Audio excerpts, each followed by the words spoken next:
Respeito aos colegas, né, todos que entraram no horário, nós estamos aqui com quase 300 participantes no momento, então a gente vai dar início à nossa agenda dessa noite, tá, pessoal? É uma discussão grande com um time de peso, então, assim, eu espero que a gente consiga cumprir o horário para que tenha um melhor aproveitamento para todos, ok? Bem, queria, antes de mais nada, lembrar a todos que essa reunião hoje é uma reunião para colegas da área de saúde, tá bom? A gente vai fazer uma reunião também pela Sociedade de Pediatria do DF, para pais, familiares responsáveis, que vai ser no dia 24, também às 20 horas, pelo Zoom, tá? Isso também vai ser divulgado. Então, eu peço que, assim, vocês, que o foco principal dessa reunião hoje seja realmente para os colegas, os profissionais de saúde que estão atuando nos hospitais, ok? Vamos lá, então. Bem, boa noite, obrigada pela presença de todos os colegas do DF de outros estados. A gente está se reunindo hoje aqui numa semana muito difícil, tanto para nós do DF,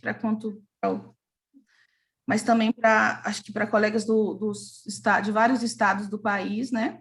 Com a situação crítica, o SARS-CoV nos nossos hospitais, a gente está tendo que abrir nossos leitos para os adultos internarem, a gente está internando adolescentes graves, estamos numa fase bastante desafiadora, de forma que estar aqui junto com vocês hoje para a gente discutir sobre esse tema tão relevante, que é a síndrome inflamatória multissistêmica pediátrica associada ao COVID, eu acho que é um alento, é um alívio a gente se reunir aqui para discutir com pessoas gabaritadas, interessadas, que estão aí há um ano estudando, se dedicando a isso.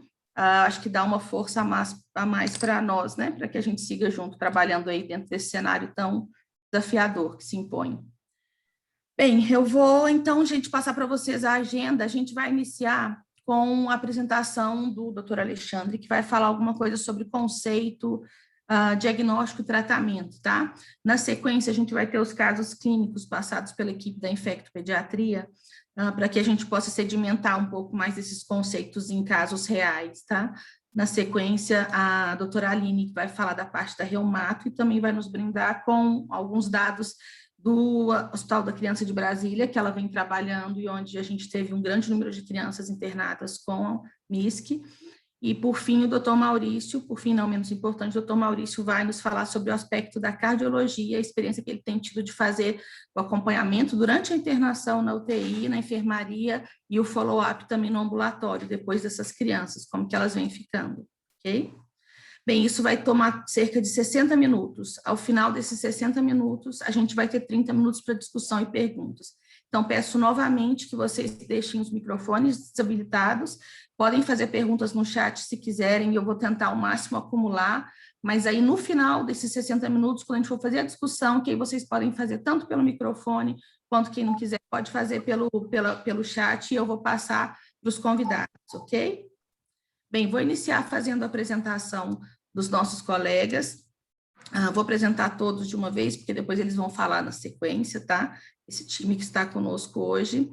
O Alexandre Serafim é médico intensivista pediátrico pela AMIB, e ele é coordenador do programa de residência médica e medicina intensiva pediátrica aqui do HMIB, Hospital Materno Infantil de Brasília, há cerca de 20 anos, né, eu acho. Já formou inúmeros intensivistas pediátricos que atuam tanto aqui no DF quanto em outros estados. Eu acho que estão nos dando o prazer da sua presença também hoje aqui nesse webinar. Ele também atua na iniciativa privada, nos hospitais Anchieta e no Hospital Brasília. Bem, a Silvia é infectologista pediátrica, Silvia Freire, também é muito conhecida aqui na cidade, atua no HCB, Hospital da Criança de Brasília, e no HMIB. No decorrer do ano passado, junto à equipe de infectopediatria do HMIB, ela acabou se tornando uma referência para nós, para o acompanhamento e segmento desses pacientes pós-alta hospitalar. A doutora Aline é reumatologista pediátrica pela Sociedade Brasileira de Reumatologia e também atua no Hospital da Criança de Brasília. Ela vai nos passar a impressão que ela teve dos casos do HCB no decorrer dos últimos meses e também vai passar os aspectos reumatológicos. Atualmente, a doutora Aline ela é doutoranda pela Universidade de Brasília. O doutor Maurício Jaramillo também é muito conhecido, dispensa apresentações aqui no meio da cardiologia pediátrica na cidade. Ele é cardiologista pela Sociedade Brasileira de Cardiologia, coordenador da cardiologia pediátrica das redes DOR e ímpar aqui do DF, e vem acompanhando conosco esses pacientes nesse desafio dos pacientes e os acometimentos cardíacos e também no segmento. O doutor Bruno, que dispensa, aí sim dispensa apresentações, é um ícone da infectologia pediátrica aqui para nós do DF, não só da infectologia, da pediatria do Distrito Federal. Ele é professor da ESCS, né? E também é um dos preceptores da residência de pediatria no Hospital Materno Infantil de Brasília. Ele também selecionou os casos junto com a doutora Silvia e vai participar das discussões, da nossa discussão no momento das dúvidas dos colegas. Então, bem-vindos todos. O Alexandre pode ficar à vontade para iniciar o compartilhamento dos seus slides.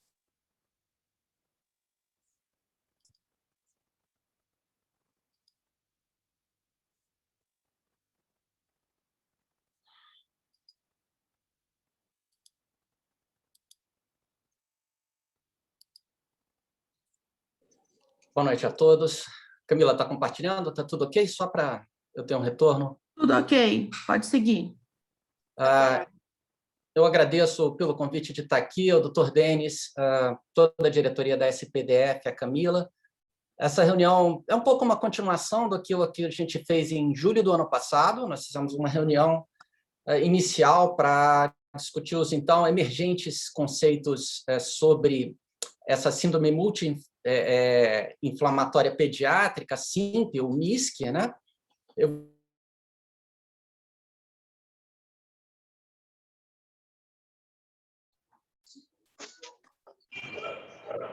Alexandre. Desativou. Aí, pronto. Voltou, né? Voltou. Então, nós fizemos uma primeira reunião em julho, né, para discutir inicialmente. Essa reunião é uma sequência daquela lá. Eu acho que ainda existe um vídeo disponível no YouTube daquilo que nós discutimos. Eu selecionei algumas coisas que surgiram nesses últimos 6 meses e os dados que a gente tem agora no Distrito Federal e no Brasil. Então, a minha agenda de discussão seria um pouco isso daqui, tá? Como que a gente define a MISC-SIMP nesse momento. Vou tentar colocar algumas diferenças entre a apresentação da MISC versus a COVID aguda grave em pediatria. Tem alguns casos que, às vezes, é difícil a gente diferenciar. Como é que são as sequelas no longo prazo, o que a gente tem de dados nesse momento e alguns dados epidemiológicos, tá? Bom, então, está claro nesse momento que a MISC, o SIMP, é um fenômeno autoimune que ocorre algumas semanas, 4 semanas, 6 semanas, depois de um episódio agudo de COVID, que pode, inclusive, ser assintomático, não é? Mas o pico da incidência da doença, ele se segue ao pico da onda da COVID aguda grave nas diferentes localizações onde foi descrita a SIMP no mundo. Nesse trabalho inicial da Leora Feldstein, tinha uma leve predominância do gênero masculino. Isso tem umas nuances também, eu vou mostrar para vocês. É uma doença da criança entre 6 e 12 anos, embora ela possa acontecer em qualquer faixa etária. A mediana típica dela está em torno de 8 anos. Existem algumas publicações com critérios diagnósticos para MISC-SIMP na literatura. O Royal College da União da Inglaterra, né, do Reino Unido, publicou outra. O que funciona melhor é o da Organização Mundial de Saúde. A gente pode ver quais são os critérios nesse slide. Vejam, tem que ter febre, né? Essa febre ela dura de 3 a 5 dias, mas nós podemos utilizar esses critérios diagnósticos de uma forma operacional. É claro, não precisa ficar esperando 3 dias de febre para desconfiar que é SIMP-MISC, né? Um dia de febre é o suficiente. E nós temos que ter 2 dos seguintes sintomas. Alguns dos sinais compatíveis com Kawasaki normalmente tem exantema e ou conjuntivite não purulenta, hipotensão ou choque, algum sinal de disfunção miocárdica, como um derrame pericárdico, anormalidade das coronárias, independente do critério de hipotensão ou choque, evidência de coagulopatia, normalmente o dedímero está bastante elevado, dor abdominal ou outros sintomas gastrointestinais agudos. Então, 2 desses 5 critérios. Além disso, algum marcador elevado de hiperinflamação. Normalmente, a gente usa o PCR, que está mais frequentemente disponível.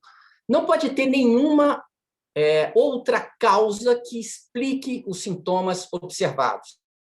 Por exemplo, uma síndrome do choque tóxico com hemoculturas positivas para Streptococcus ou para Staphylococcus aureus, impede que a gente considere o quadro como típico da SIMP ou MISC. E tem que ter alguma evidência da infecção por COVID. 1/3 das crianças, durante o quadro de MISC, ainda tem um RT-PCR para COVID positivo, embora provavelmente essa é uma positividade prolongada depois do caso agudo. A maior parte delas apresenta sorologia positiva. As pesquisas dos ingleses mostraram o seguinte: se você faz uma primeira sorologia, ela dá negativa, você pode repeti-la dali a 3 ou 4 semanas, ela vai dar positiva. Às vezes é um problema da sensibilidade do teste que você tem disponível, né? Mas a quase totalidade das crianças vai ter sorologia positiva em algum momento do segmento. Ou, se você não tem nenhum teste para realizar, você pode utilizar uma vinculação epidemiológica com algum caso que foi um contato do paciente sabidamente positivo para COVID. A Leora Feldstein e os colegas dela, então, depois desse primeiro trabalho da New England, que saiu lá em maio, julho do ano passado, não é?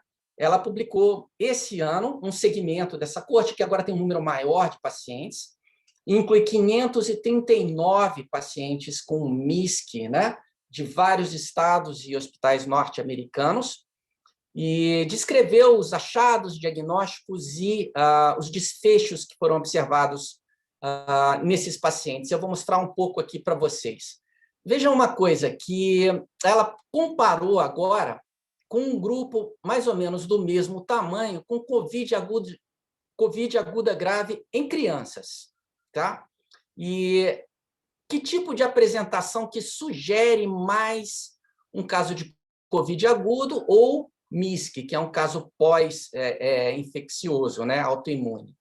Se o paciente apresenta sintomas respiratórios, mas sem comprometimento cardiovascular, isso é bem mais comum em COVID aguda grave. 70% das crianças com COVID aguda tem esse tipo de apresentação. É um quadro mais respiratório, mas não tem comprometimento cardiovascular.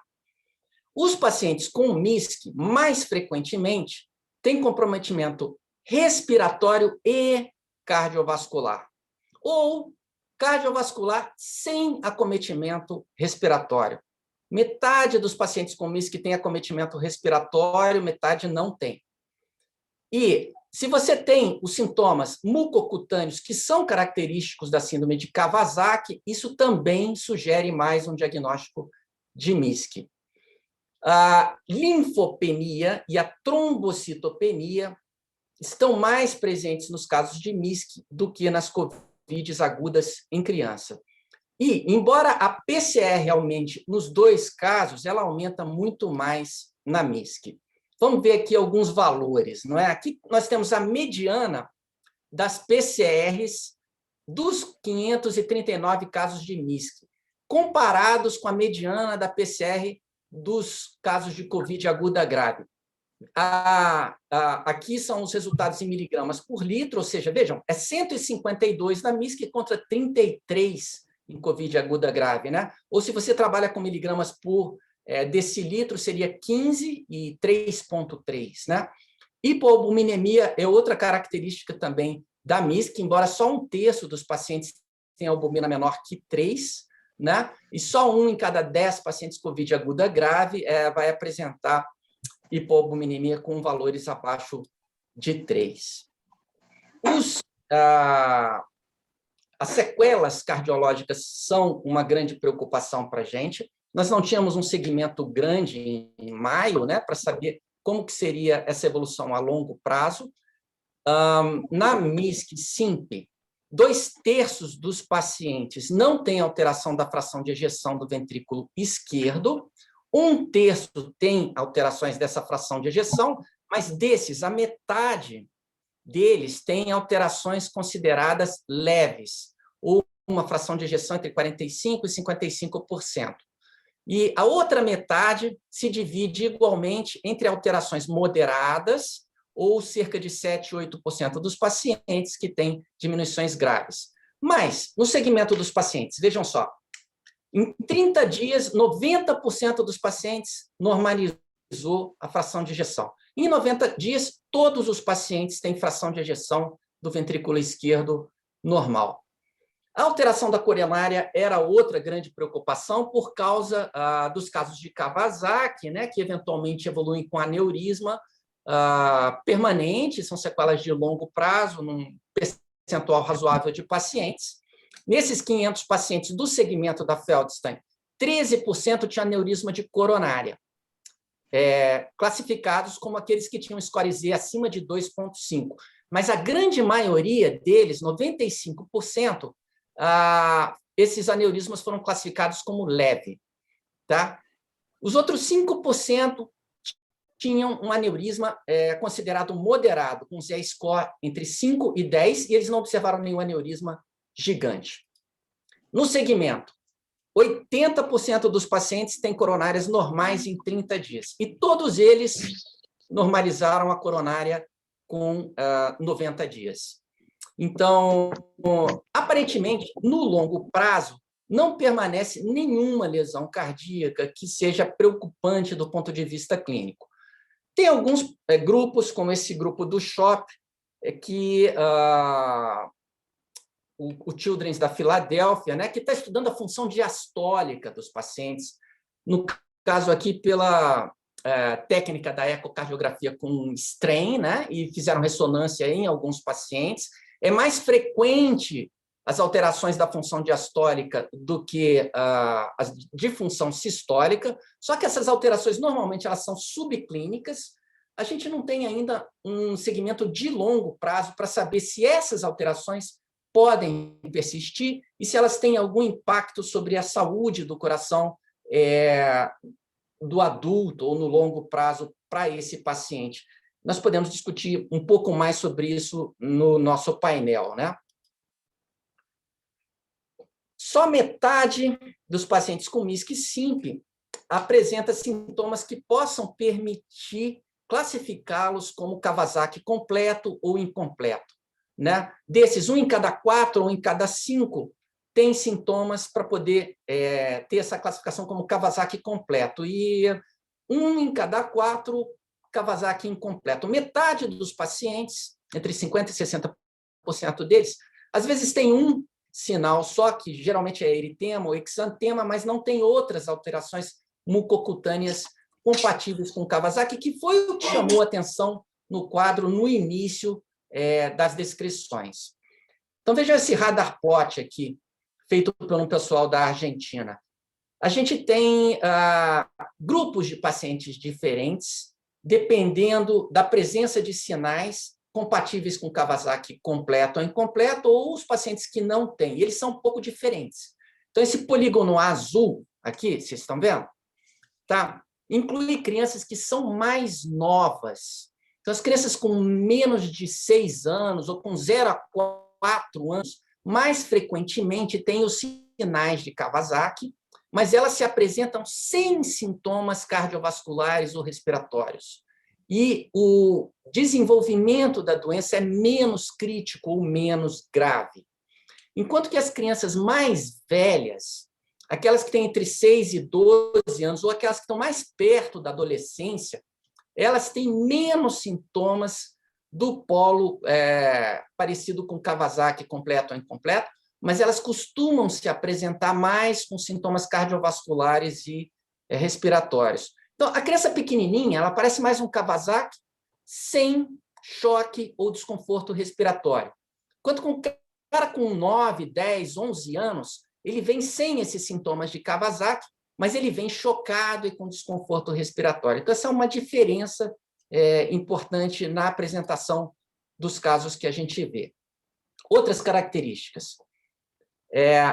Nessa revisão sistemática de um grupo europeu, que incluiu 953 pacientes publicados em diversos artigos da literatura, só 1,4% deles apresentaram complicações trombóticas, apesar de frequentemente o dedímero ser muito elevado. Olha, essa aqui é a mediana do dedímero, 3.750.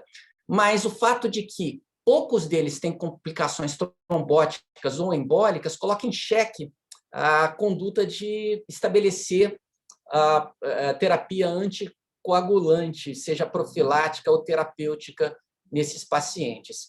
E a mortalidade desses 953 pacientes foi de 2%, ou 18 óbitos nesses quase 1.000 casos. Lembre-se dessa porcentagem aqui, que eu vou mostrar para vocês qual que é o cenário no Brasil. Nesse estudo publicado recentemente também, os autores eles procuraram estabelecer quais eram os fatores presentes que podiam predizer uma evolução grave, uma internação na UTI. Em Brasília, 60% dos casos de Simples que acabaram internados na UTI. Então, quem é esse cara que vai acabar na UTI? Primeiro, ele é mais velho. Tá? Ele está no polo 6 a 12 anos ou mais de 12 anos. As crianças pequenas têm uma menor probabilidade de serem internadas na UTI ou de terem uma evolução grave. Tá? Ele tem desconforto respiratório e ou dor abdominal grave. Esse é outro fator que prediz uma evolução pior. Ele tem os indicadores de lesão miocárdica bastante alterados. Normalmente, a gente consegue dosar troponina e ou proBNP. Ele tem sinais de inflamação sistêmica elevados. Marcadores mais comuns são PCR e ferritina. E, para quem consegue dosar, a interleucina 6. Por fim, plaquetopenia e linfopenia se correlacionam inversamente com, ou diretamente, vamos dizer assim, com a probabilidade de internação na UTI. Ou seja, quem tem mais linfopenia, quem tem plaquetas baixas, evolui pior nesse caso, né? Vendo agora, então, um outro aspecto. Essa publicação do Lancet, eu gostaria de chamar a atenção para o título dela. Crianças e adultos jovens continuam a ter um baixo risco para mortalidade de Covid-19. Então, isso é uma coisa que foi observada desde o início da pandemia. Lá em fevereiro, março, a gente já desconfiava disso daqui. Tá? Nessa publicação, que é de fevereiro desse ano, a gente tem dados que mantêm esse conceito. O número de crianças que morrem por Covid é muito pequeno. Há vários países aqui onde existe uma descrição da mortalidade. Eu gostaria de chamar a atenção para alguns deles, né? A França é um país que está enfrentando ondas de Covid muito elevadas, com uma mortalidade razoável, mas olha o total de crianças mortas no país. 11 crianças. Tá certo? O pior cenário na Europa talvez seja o da Espanha, que tem metade da população jovem francesa, mas tem um pouco mais de 50 óbitos. Tá? Olha o desempenho da Alemanha também, 13 óbitos só. Né? A gente tem milhares de adultos mortos, mas 13 crianças mortas. E os Estados Unidos, que tem um pouco mais de mortalidade na faixa etária pediátrica e de adolescentes, embora só tenha dados aqui até 14 anos, né? Um pouco mais de 150 óbitos. Né? Como é que isso se compara com o cenário brasileiro? Então, esses são os dados para o ano de 2020, ou as 53 semanas epidemiológicas desse ano, com os casos de óbito até 19 anos, né? Notificados e confirmados como devidos à Covid-19 aguda grave no país. São esses casos daqui. Tá? Se vocês somarem esses números, nós temos o total de 1.200 3 óbitos na faixa etária pediátrica e de adolescentes no país. É o maior número em termos absolutos no mundo. O segundo país é o México, que tem 307 óbitos em crianças e adolescentes. E o terceiro pior são os Estados Unidos, que eu mostrei que tem 150 e poucos óbitos. De qualquer forma, o número de óbitos no Brasil é de 4 a 5 vezes maior do que o segundo e o terceiro colocado, e eu não vou nem comparar com países como a França ou a Alemanha, que tem um cenário completamente diferente, né? A gente já tem alguns estudos realizados no país. Esse é um estudo da USP, do pessoal do Hospital das Clínicas, meu querido amigo Werther, a professora Magna Sampaio Carneiro e outros pesquisadores. Eles colocaram isso aqui na Clinics, né? O que foi que eles escreveram aqui? O alto índice de letalidade observado nesse artigo deles, que foi 3 vezes maior do que o que tinha publicado na época, pode estar relacionado ao fato de que, apesar dos esforços governamentais para aumentar a capacidade hospitalar, acho que ele está falando dos governos estaduais, né?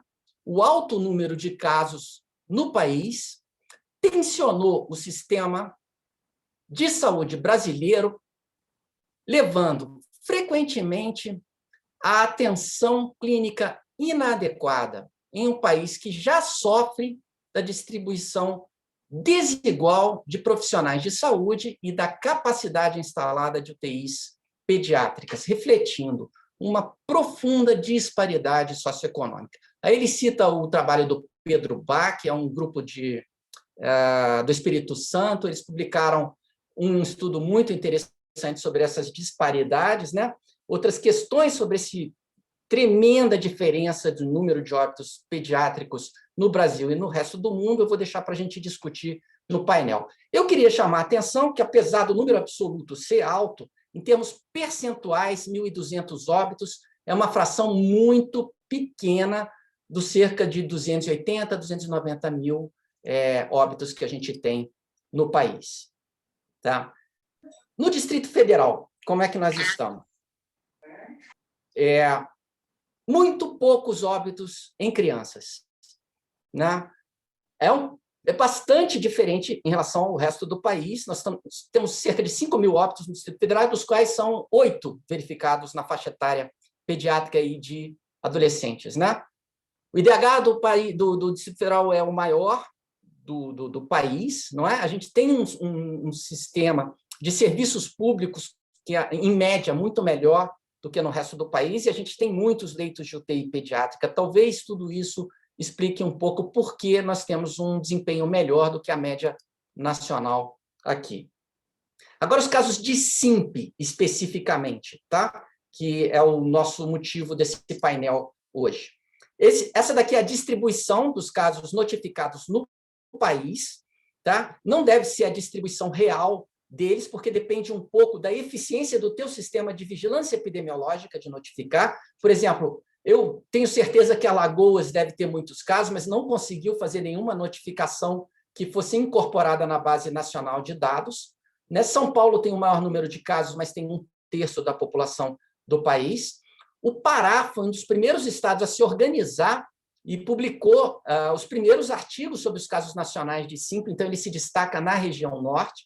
E no Distrito Federal, eu acredito que a gente tenha feito a notificação oficial de quase a totalidade de casos, se não a totalidade deles, graças ao esforço da coletividade de pediatras da cidade. Tá certo? O que nós temos em termos de números, né? No boletim epidemiológico mais recente, que data de 15 de janeiro, o número de casos consolidado é de 48. Sendo que foram 45 em 2020, mais 3 casos em janeiro. Depois disso, eu sei que a gente tem pelo menos mais uns 2 casos por aí, né? Então, nós estamos por volta de 50 casos, talvez um pouquinho mais, né? E nós só tivemos um óbito desses casos, tá? Que foi uma adolescente, adulto jovem, de 17 anos, mas que, por um acaso, não internou numa unidade pediátrica, internou numa UTI de adulto, né? E os adultos, os clínicos adultos, eles estão menos habituados a pensar nesse diagnóstico, porque essa doença ela é muito rara em adultos, embora ela cometa alguns, muito raramente, né? E não foi possível, então, tratá-la com uma terapia imunomoduladora que é altamente eficaz. Então, eu poderia dizer o seguinte, que entre os 50 casos que a gente tem internados nas UTIs pediátricas no Distrito Federal, em Brasília, nós não tivemos nenhum óbito, né? Existe uma distribuição aqui de faixa etária, veja, o mais comum entre 6 e 12 anos é igual o resto do mundo todo, e a distribuição entre o sexo feminino e masculino é mais ou menos igual depois dos 6 anos, mas muito interessante, nas crianças menores aqui, de 4 anos, parece que há uma predominância do sexo feminino, né? Talvez isso tenha algum tipo de implicação fisiopatológica. Vamos... Tá. A mortalidade do país, né? Então, nós temos 41 óbitos em pouco mais de 600 casos de MISC no Brasil. Eu falei para vocês que, na literatura internacional, a mortalidade é de 2%. Esses dados são dominados pelas cortes norte-americana e europeia, mas, no Brasil, por causa, talvez, desses fatores que nós estávamos falando há pouco, não é? A mortalidade é 3 vezes maior do que em qualquer outro país do mundo. Essa daqui é a distribuição, ao longo do ano, dos nossos casos de SIMP no Distrito Federal. Tá? Então, nós tivemos um pico, vejam bem, aqui em agosto, mais ou menos, né? Isso aí tem a ver com as ondas de Covid aguda na sociedade de Brasília. Eu tentei aqui, olha, superpor o nosso gráfico de casos de Covid ao longo do ano, de uma forma geral, né? E, como já foi descrito na literatura, vejam que o pico de casos de SIMP, MISC, ele ocorre algumas semanas depois do pico da onda de Covid dentro da sociedade, né? Então, nós tivemos esse pico aqui, e depois a gente tem um platô de casos bem baixo, que se mantém até o momento, né? Nós não temos um aumento dos casos de SIMP agora. Como a gente pode ver no gráfico, nós estamos subindo a segunda onda no Distrito Federal nesse momento. É possível que a gente tenha um novo pico de casos de SIMP daqui a umas 4, 5 semanas, lá por abril ou maio. Eu acho que, do ponto de vista epidemiológico, é o que a gente deve esperar.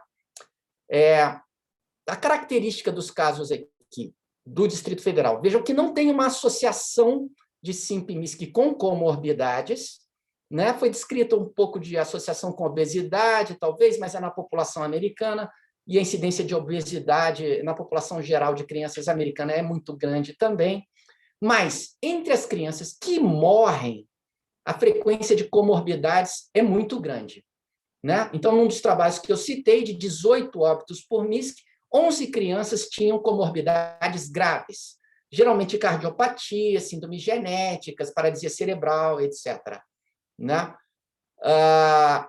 Das nossas crianças, 60% ou 27 delas foram internadas na UTI, ou seja, é uma doença que tem uma apresentação crítica, né? Só 3 delas foram para ventilação invasiva. A principal causa de internação na UTI foi alguma descompensação cardiovascular, geralmente com necessidade de medicação inotrópica. E, por fim, o meu último tema, para eu encerrar isso aqui e passar para os próximos panelistas, né? Um pouco sobre como nós estamos tratando, né? Nós, que eu digo, as equipes nas UTIs em que eu trabalho, né? Estamos tratando os casos de MISC, SIMP, que vão parar na UTI, né? Tem alguns consensos publicados na literatura, tem um do Reino Unido, tem um da SLACIP, que é da América Latina, mas esse trabalho aqui, eu coloquei aqui, é muito interessante, porque se vocês forem no site lá, o suplemento deles traz mais de 40 protocolos de hospitais norte-americanos, né? Então, para vocês terem uma ideia, primeiro, da diversidade, né, das abordagens que são possíveis, segundo, de como que vários serviços de ponta no mundo, como Boston Children's, Vanderbilt, St. Jude's, etc., né, se organizaram para tratar não só a MISC, mas a COVID aguda grave em crianças também, né? No nosso caso, em julho, a gente tinha uma série de dúvidas sobre qual a melhor abordagem. O tratamento ele veio emprestado um pouco dos protocolos de Kawasaki, ou de síndrome de ativação macrofágica. Está claro hoje que a primeira linha de tratamento é gama-globulina, 2 gramas por quilo, tá? Até um limite de 100 gramas é o que a gente tem feito, para todos os casos, pelo menos os moderados e graves, talvez para todo o espectro de apresentação da doença, né? O que você faz além disso, né? O papel do corticoide é uma dúvida.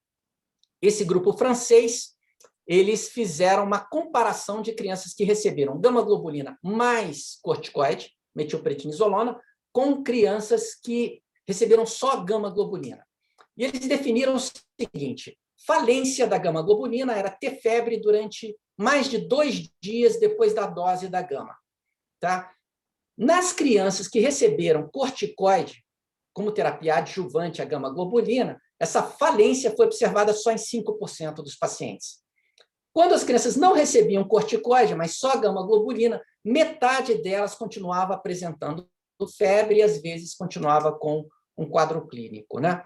Então, o que a gente tem feito agora? A gente faz gama e faz metil, tá? E o como fazer a metil depende um pouco da estratificação da gravidade. Em doses convencionais de 2 miligramas por quilo, nos casos considerados leves, tá? Se a gravidade é moderada, a gente faz um micropulso, vamos dizer assim, de 10 miligramas por quilo e vê se ele responde a isso. E os casos graves, que são aqueles que recebem drogas vasoativas ou estão em ventilação mecânica, a gente pulsa de 1 a 3 dias e depois segue com corticoterapia. Isso daqui é a forma como a gente estratifica, tá? Os casos em leve, moderado ou grave, né? Durante quanto tempo a gente deveria fazer o corticoide? A gente não tem dados claros sobre isso. A fisiopatologia imunológica da doença sugere que, apesar da inflamação ser muito intensa, ela é uma inflamação transitória. Por exemplo, a superinflamação que ocorre em COVID aguda grave em adultos, ela dura muito mais do que os casos de MISC, né? Eu acredito que eles não precisam de terapia durante mais de 7 a 10 dias, com talvez raríssimas exceções para os outros casos. Eu vou deixar outros aspectos do tratamento para serem discutidos no painel. Essas crianças, em média, então, elas ficam de 4 a 5 dias na UTI, com 1 semana, 8 dias, a maioria delas está apta a ser liberada para ir para casa e realizar segmento com os especialistas possíveis. Então, isso daqui foi o que eu selecionei para falar para vocês, tá certo? Eu agradeço muito pela atenção. Eu queria, então, deixar o restante do tempo para o restante dos panelistas, né? Muito obrigada, Alexandre. Excelente. Muito clara a apresentação e a gente está dentro do que a gente considerou o tempo aí ideal. Agora, na sequência, a doutora Silvia vai apresentar os casos. Fique à vontade, Silvinha. Um minuto para compartilhar a tela.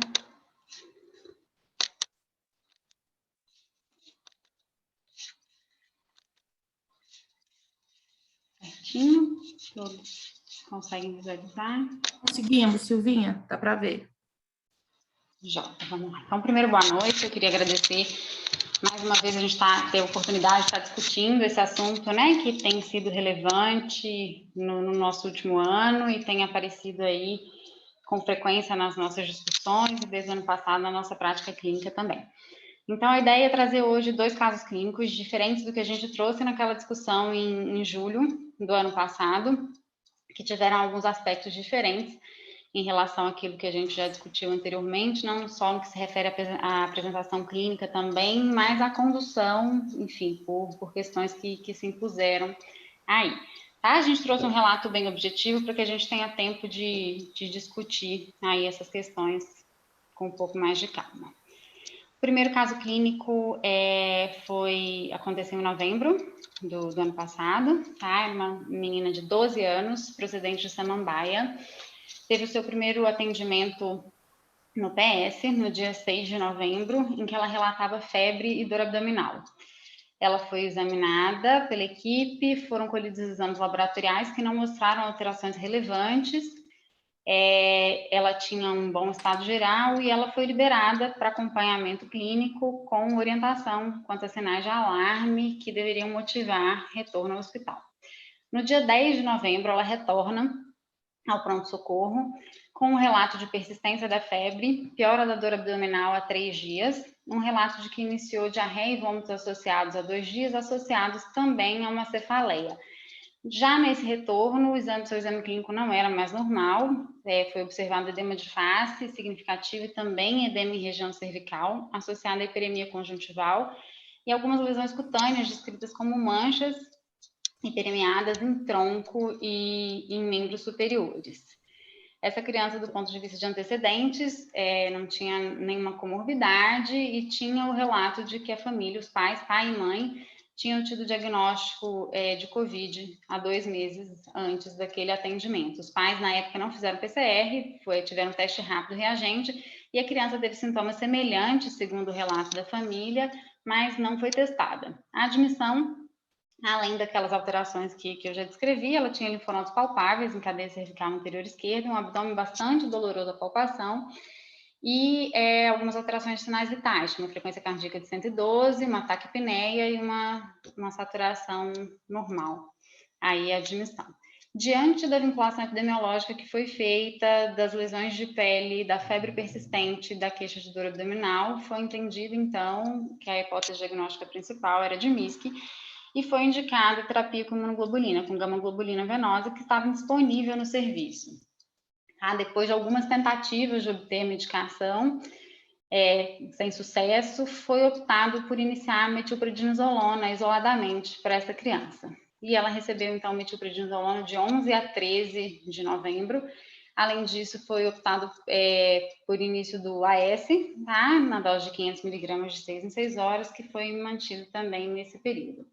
A criança evoluiu com melhora progressiva da febre e melhora do estado geral. Depois de 48 horas do início da metilprednisolona, evoluiu com dor abdominal, com melhora importante da dor abdominal, tá?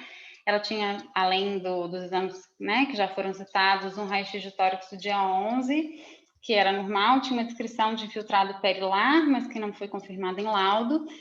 Foi realizado ecocardiograma no dia 13 de novembro, o exame foi normal, né? Foi realizada a aferição do diâmetro de coronária, sem nenhuma alteração, e também não foi identificado disfunção ventricular. A gente vai comentar os demais exames complementares um pouquinho mais para frente. Foi realizado, o RT-PCR para COVID não foi realizado por indisponibilidade no momento, e o teste rápido dela, que foi feito no dia 10, veio reagente, tá? Com o kit que é disponível na secretaria.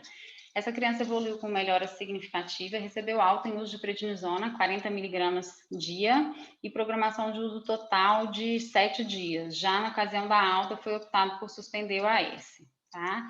Eu tenho aqui alguns exames complementares dela. Do primeiro atendimento, no dia 6 de novembro, ela tinha hemoglobina normal, 12.200 leucócitos, com predomínio segmentados e 9% de linfócitos. E tinha plaquetas normais, assim como na sua admissão, na sua readmissão, né, no pronto-socorro.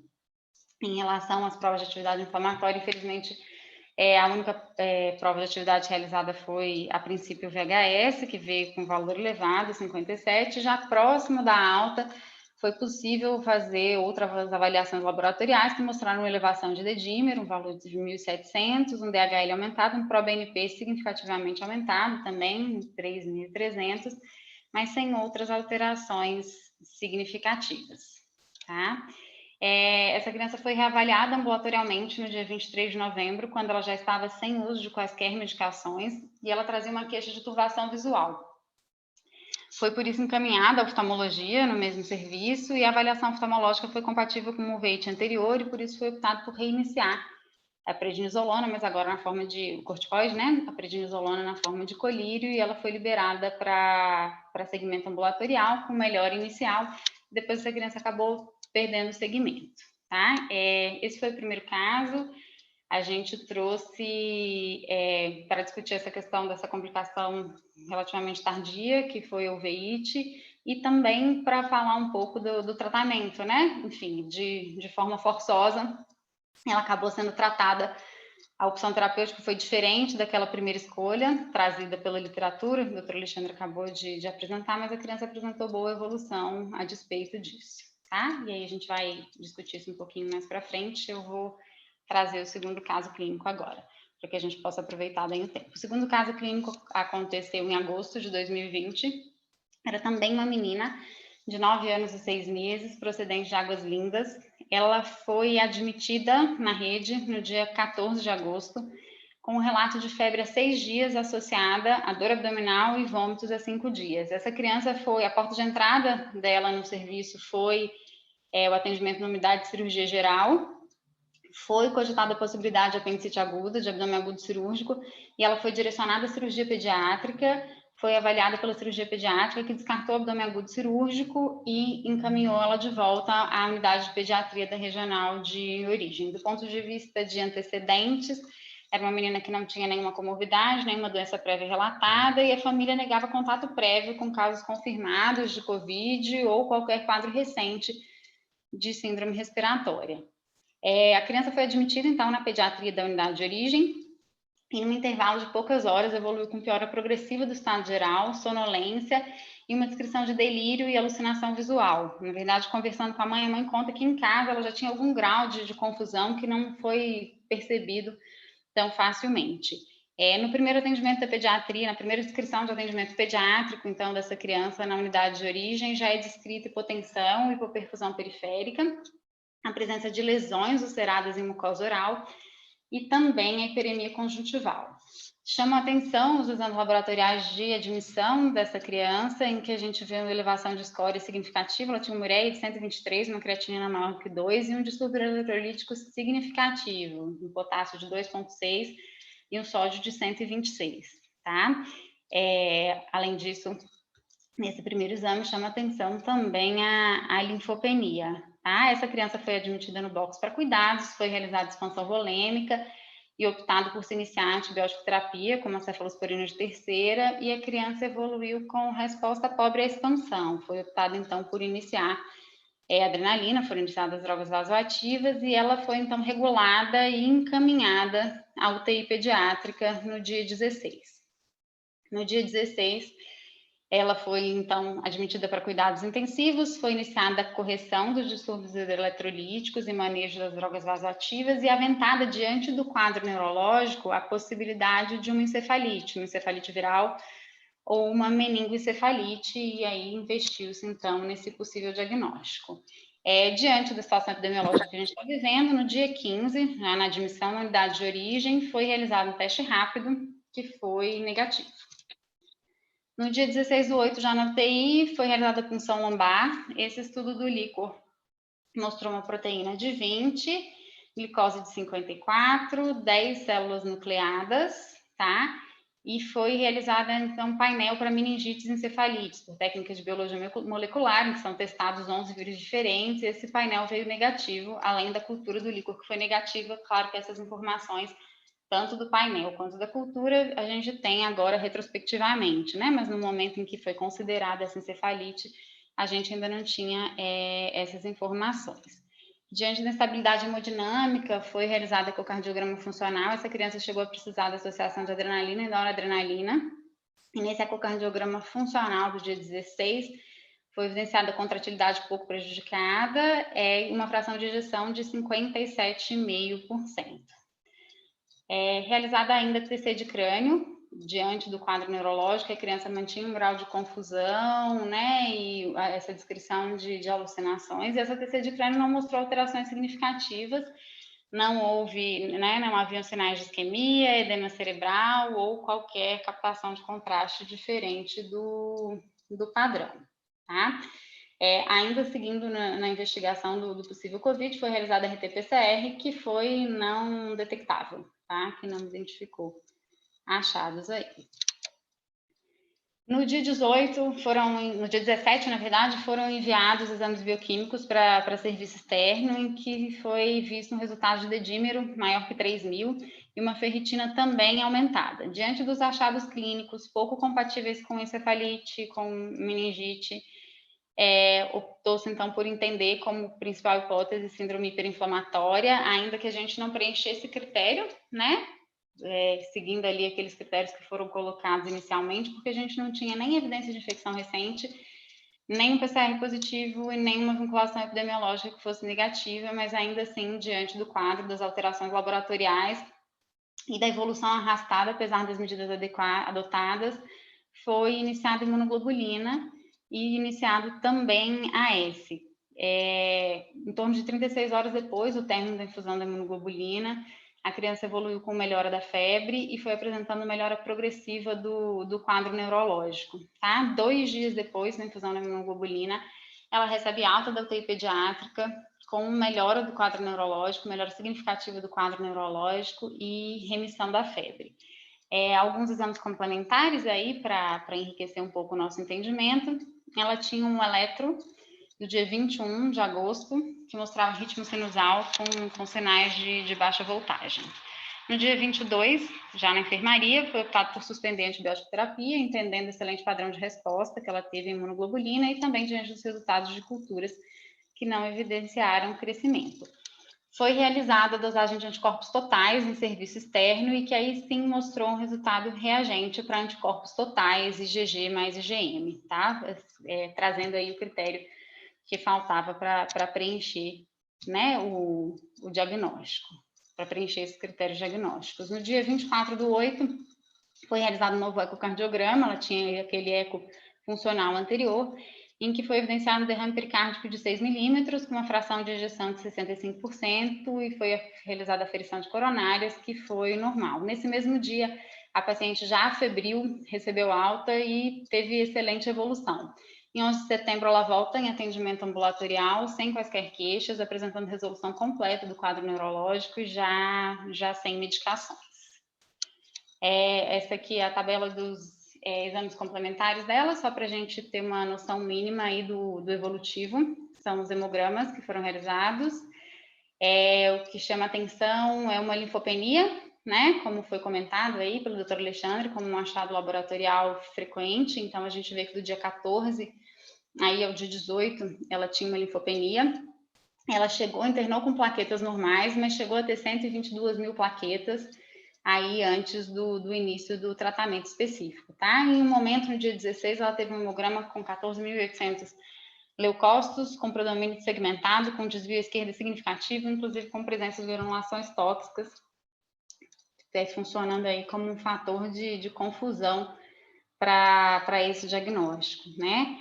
A gente tem que lembrar que um dos critérios diagnósticos propostos por várias das entidades é a exclusão de diagnósticos diferenciais e a exclusão de outros quadros infecciosos, né? E no quadro dessa criança a gente vê o quão complexo foi conseguir, né, chegar aí a esse momento que a gente conseguia dizer que ela não tinha de fato uma infecção bacteriana. E é por isso que até que esse momento chegue é importante que essas crianças sejam tratadas como, né, se infectadas estivessem, até que a gente chegue a uma resposta. A parte bioquímica dos exames, então, da criança, a gente vê que ela chegou com uma insuficiência renal aguda e que evoluiu com melhora depois da estabilização hemodinâmica, ainda que a gente não tivesse iniciado tratamento específico. Ela tinha também alteração de triglicerídeos que chamasse atenção e, como foi citado também, como um achado laboratorial frequente, ela tinha uma elevação de dedímero que se manteve até próximo da alta dela, tá? Acho que dos casos que a gente se propôs a trazer eram esses. E aí a gente pode comentar com um pouquinho mais de detalhe, um pouquinho mais para frente. Não sei se o doutor Bruno quer fazer algum comentário específico em relação a esses casos. Silvinha, tem uma pergunta aqui da colega, se esse painel viral foi feito pelo SUS ou se foi feito em outro laboratório particular? O painel viral do líquor foi feito pelo LACEN. Ok. Tem uma pergunta aqui questionando a respeito da possibilidade de leptospirose. Eu acho pouco provável a leptospirose porque a plaquetopenia ela teve 122, se eu não me engano, foi, Silvia? 122 a pior plaqueta dela. E na leptospirose a gente espera uma plaquetopenia persistente, consistente, não um dado, um dia isolado. Então, eu acho que leptospirose não fez parte, pelo menos, da nossa hipótese naquele momento.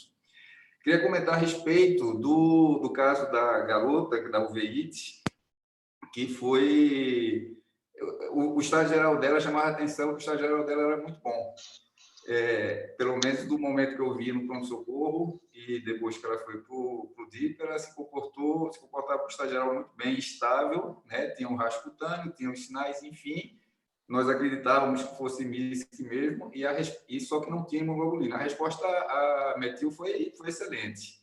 A surpresa foi ela voltar na enfermaria. A gente, às vezes, faz o acompanhamento na enfermaria.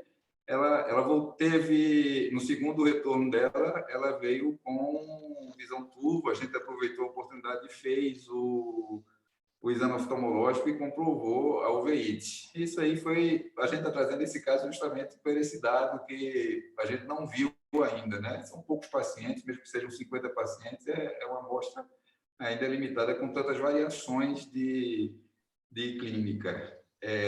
Comentar sobre um paciente recente nosso aí da semana passada, que não são esses aí, que Alexandre falou muito bem aí sobre as manifestações clínicas e esse paciente me chamaram para ver, eu falei, isso aqui é um Kawasaki, ele preenche critérios para Kawasaki. A única exceção que ele não tinha do ponto de vista clínico para Kawasaki era a irritabilidade.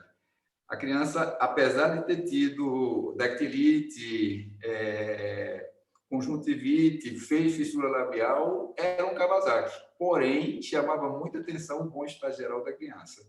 Isso, a gente tem... O que mais me chama atenção nessa história do MIS-C toda é a possibilidade de você deixar passar outros processos, né? Nós, infectologistas pediátricos, vivemos sempre com a dificuldade de separar o que é infecção e o que é doença inflamatória. E no MIS-C, isso parece que se acentuou muito. O primeiro caso que eu vi grave, eu tive muita dificuldade de não aceitar o diagnóstico de choque tóxico, porque eu já vi vários choques tóxicos e essa criança foi o mais grave que eu vi. Acredito que tenha sido talvez o mais grave, pelo menos lá que os que ficaram, assim, do que eu tenho conhecimento e tenha participado. E essa criança, eu olhei e era um quadro de choque tóxico. Então, isso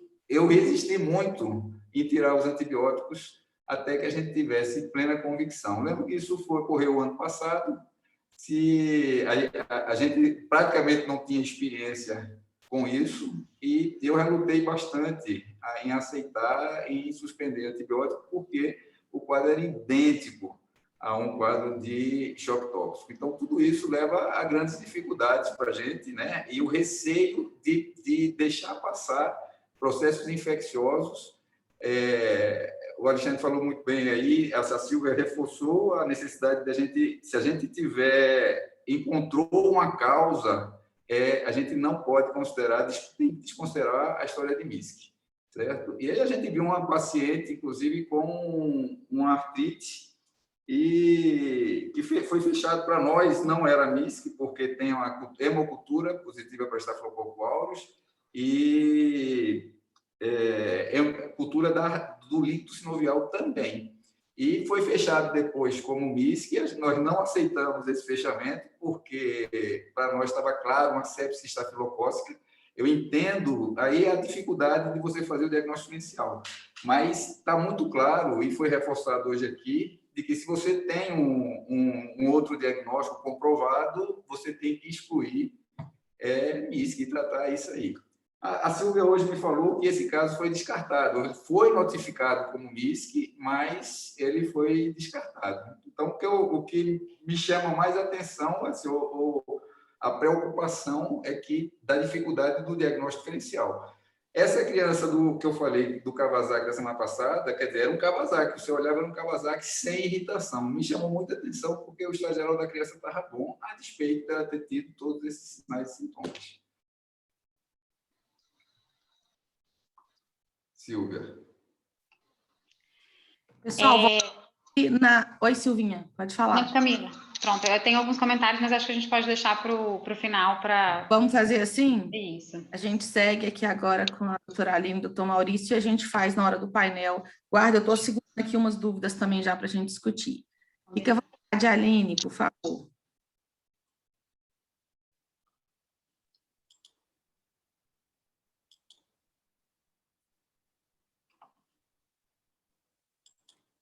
Está compartilhando, gente? Sim, está. Bom, então, assim, eu queria agradecer primeiro o convite. Me sinto muito honrada em estar aqui com pessoas que eu tenho amizade, ou pessoas que eu venero, né? O doutor Bruno está aqui com a gente. Então, assim, só tenho a agradecer e muita gente participando também, né? Então, eu vou falar da parte de MISC, dos aspectos reumatológicos, então. Primeira dúvida, então, se MISC é igual a Kawasaki, né? A gente teve um webinar em julho ou agosto do ano passado, foi uma discussão internacional sobre isso, e a grande maioria dos médicos concordou que não, que são doenças que são sobrepostas, mas que são doenças diferentes. Então, falando um pouquinho sobre as diferenças entre MISC e doença de Kawasaki, lembrar a primeira coisa, né, que elas são doenças febris, então, tanto o critério de definição de caso precisa ter febre, então, isso é uma coisa compartilhada pelas duas, mas que a MISC, ela tem muito mais sintomas gastrointestinais, principalmente dor abdominal e diarreia, um pouco de vômito também, e a doença de e tem sinais neurológicos também, e aí entra uma gama diversa, pode ter meningismo, pode ter papiledema, pode ter alteração de estado de consciência, então é uma gama bem ampla. Tem mais alterações também cardiológicas e principalmente associadas com miocardite, às vezes alterações clínicas e às vezes alterações laboratoriais também. Então, continuando um pouquinho nas diferenças, a gente tem a diferença, né, primeira de etnia, que isso já foi visto lá nos primeiros trabalhos no ano passado, que o Kawasaki é visto muito mais nos países asiáticos, o que não foi relatado, e a MISC ela é visto mais em crianças afro-caribenhas e de descendência hispânica. Então, isso foi notado quando a Europa, principalmente Espanha, Itália, começou a relatar os casos. A incidência da doença também é diferente. A doença de Kawasaki, no Ocidente, a gente não tem esse dado no Brasil, mas no Ocidente, a incidência é de 17 para cada 100 mil crianças, 17 casos, né? E a MISC é 1 caso para cada 100 mil crianças. A idade, como a Alexandre já falou, é diferente. Então, na MISC, a gente tem crianças maiores e na doença de Kawasaki são crianças menores, geralmente a grande maioria dos casos é até 5 anos de idade. Na MISC a gente tem uma alteração cardíaca importante, com disfunção miocárdica e com arritmias, então esse paciente choca, então é mais grave. O choque na doença de Kawasaki, ele acontece só em 10% dos casos. Tem muita alteração laboratorial também, que são diferentes, né? Na MISC a gente vê muita alteração, como já foi falado, de plaquetopenia, de linfopenia, e a gente tem um PCR muito mais elevado do que no Kawasaki.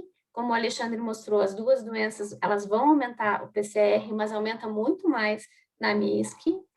Em relação à refratariedade do tratamento também, os pacientes com MISC, a gente nota uma refratariedade ao tratamento, seja pela imunoglobulina, às vezes pelo corticoide. Nos países, nos outros países, né, não aqui, eles usam muito biológico também, tanto anti-interleucina 1, que agora é mais preconizado, quanto anti-interleucina 6, antigamente. Então, as crianças são mais refratárias. Tem mais associação com síndrome de ativação macrofágica também, que a gente vê muito pouco em doença de Kawasaki. E em relação aos aneurismas, a gente tem em torno de 25% das crianças com doença de Kawasaki que não foram tratadas com imunoglobulinas, que podem evoluir com coronária, aneurisma de coronária, e em torno de 20% dos casos de MISC que também podem evoluir com aneurisma de coronária. Em junho do ano passado, 17 de junho do ano passado, saiu o primeiro guideline do American College of Rheumatology. Eles fizeram uma força-tarefa e agora eles republicaram uma nova atualização desse guideline. Agora, acho que foi esse mês. E aí eles dividiram essa força-tarefa em alguns momentos da doença, né? Primeiro, definição de caso, tratamento com modulador, tratamento com anticoagulante com antiagregante plaquetário, diferença sobre MISC, sobre doença de Kawasaki, e aí eu trouxe algumas coisinhas aqui só para pontuar.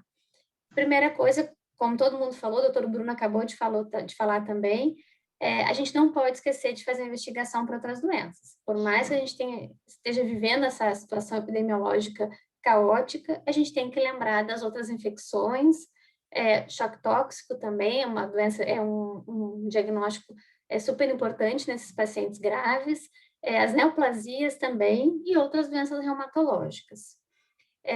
Lembrar que a gente precisa ter um time multidisciplinar, como a gente está fazendo agora, né? Várias especialidades pediátricas têm que estar acompanhando, então, reumato, infecto, cardio, medicina intensiva, todo mundo tem que estar junto avaliando esses casos. Lembrar que existe doença de Kawasaki ainda não relacionada à COVID, então a gente pode achar esses casos, e nem sempre a gente vai achar contato, história de contato, ou a sorologia, o RT-PCR positivo, então pode ser um Kawasaki por um outro vírus. Agora a gente está vivendo já uma sazonalidade, então talvez apareçam mais esses casos. Ano passado a gente teve pouco por causa do lockdown. As manifestações clínicas, elas são sobrepostas, então lembrar que pode ter os dois diagnósticos. Depois eu vou mostrar um pouquinho isso na nossa casuística.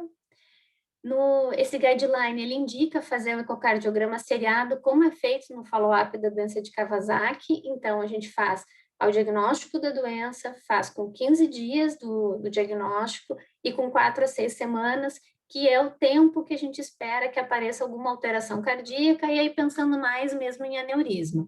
E aí, depois dessas 4 a 6 semanas, a gente vai fazer, se o paciente tiver alguma alteração, a gente vai fazer pelo menos um manual. E aí, se não tiver, a gente pode, talvez, pensar em fazer, dependendo como foram essas manifestações. Pacientes que tiveram alteração, né, de disfunção ventricular, mesmo transitória ou uma disfunção permanente, eles têm indicação de fazer uma ressonância cardíaca em torno de 2 a 6 meses depois da fase aguda, para ver o que teve de lesão nesse miocárdio, para confirmar esse diagnóstico de miocardite e ver como é que vai ser o acompanhamento desse paciente depois. Até perguntaram, acho, no chat agora, em relação também a corticoide. Nesse guideline eles falam, mesmo desde o primeiro já eles falaram que usar o corticoide em no máximo 3 semanas, então às vezes a gente pulsa e acaba deixando dose alta depois, mas aí a gente usar ele com um desmame já e parar, acabar, suspendeu a medicação em 3 semanas. O AS deve ser utilizado até o paciente ter plaquetas normais, e a gente ter uma certeza de que ele não tenha nenhum aneurisma, que vai acontecer em torno de 4 a 6 semanas quando a gente repetir o ecocardio. E a enoxaparina, ela vai ser usada em até 12 semanas naqueles pacientes que tiveram algum episódio trombótico ou tiveram uma disfunção miocárdica com uma fração de ejeção menor do que 35%, e nos pacientes com aneurisma gigante, que é aquele maior de 10 milímetros.